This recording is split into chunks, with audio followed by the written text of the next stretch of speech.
2017 April 24 തീയതി ഞാൻ മരണപ്പെട്ടു 2 ദിവസം എന്റെ വീട്ടിൽ കിടന്ന്. എന്റെ കുഞ്ഞുങ്ങൾ രണ്ടും ആൺമക്കളാണ്, രണ്ടുപേരും ഖത്തറിലാണ്, ഗൾഫിലാണ്, ഹസ്ബൻഡ് വെളിയിലാണ്. അങ്ങനെ ഇരുന്ന് നാട്ടുകാർ എന്റെ സ്റ്റാഫ് ആരോ പറഞ്ഞിട്ട് പോലീസിനെ വിവരിച്ചു. ആൾ മരിച്ചുപോയി, അറിയിക്കേണ്ടവരെ അറിയിച്ചു. ഞാൻ 3 പേപ്പറിനകത്ത് വന്നു, ലോക്കൽ ടിവിയിൽ വന്നു, ഡോക്ടർ മരിച്ചുപോയി എന്നുള്ളതിൽ. അങ്ങനെ 2 ദിവസം കഴിഞ്ഞ് എന്നെ മോർച്ചറി വെക്കാൻ കൊണ്ടുപോകുകയാണ്. അവിടെ ആദ്യത്തെ ഇതിലിട്ട് കഴിഞ്ഞപ്പോൾ എനിക്ക് മരിച്ചുപോയി. അപ്പോൾ കാരിത്താസ് എന്ന് പറയുന്ന ഒരു ഹോസ്പിറ്റലിൽ അവിടെ ചെന്ന് കഴിഞ്ഞപ്പോൾ അവിടുത്തെ സ്റ്റാഫിനെ ബോഡി ക്ലീൻ ചെയ്യുമ്പോൾ കാലിലൊരു അനക്കോ എന്തോ അവർക്ക് തോന്നി. ഉടനെ ഡോക്ടറെ അറിയിച്ചു. അവർ ഇട്ട് നോക്കുമ്പോൾ അത്രയും നേരം കിട്ടാത്ത മൂവ്മെന്റ് എന്റെ മോണിറ്ററെ കിട്ടി. അവിടുന്ന് എന്റെ എല്ലാവരും മക്കളൊക്കെ വെളിയിലായിട്ട് വരാൻ താമസം, വീട്ടുകാരെ എല്ലാവരും അറിയിച്ചിരിക്കുന്ന ആൾ മരിച്ചുപോയി എന്നാണ്. അവിടുന്ന് ആ രാത്രി തന്നെ എന്റെ നാട്ടുകാരെന്ന് പറഞ്ഞാൽ എന്നോട് വളരെ ഇഷ്ടമുള്ള ആൾക്കാർ, അവരെല്ലാവരും കൂടി അമൃതയിലേക്ക് എന്നെ കൊണ്ടുപോയി ഡോക്ടറെ എടുക്കുമ്പോൾ പറഞ്ഞ് ഞങ്ങൾ ഇപ്പോൾ അസുഖങ്ങളൊന്നും ഞങ്ങൾക്ക് പറയാൻ കണ്ടുപിടിക്കാൻ പറ്റുന്നില്ല, പക്ഷേ എത്രയും പെട്ടെന്ന് ഞങ്ങൾ മെനിഞ്ചൈറ്റിസിനെ ഞങ്ങളിങ്ങനെ തന്നെ ചേച്ചി. എപ്പോഴും വൈകുന്നേരം ആകുമ്പോൾ നമ്മൾ കിടക്ക്, രാവിലെ ആകുമ്പോൾ നമുക്ക് ജീവൻ വയ്ക്കും. ഇതാണ് നമ്മുടെ അവസ്ഥ. അലാറം അടിക്കുന്ന സമയത്ത് നമുക്ക് ജീവൻ വയ്ക്കും. എന്തായാലും കൊള്ളാം. എന്തോന്നല്ലേ ഇത്, ഇങ്ങനെയുണ്ട് ആൾക്കാർ.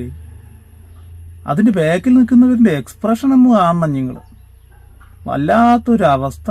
എന്തായാലും വല്ലാത്തൊരു ജീവിതം തന്നെ. എന്തായാലും പുതിയൊരു ജന്മമല്ലേ. ഹാപ്പി ബർത്ത്ഡേ ടു യു ചേച്ചി.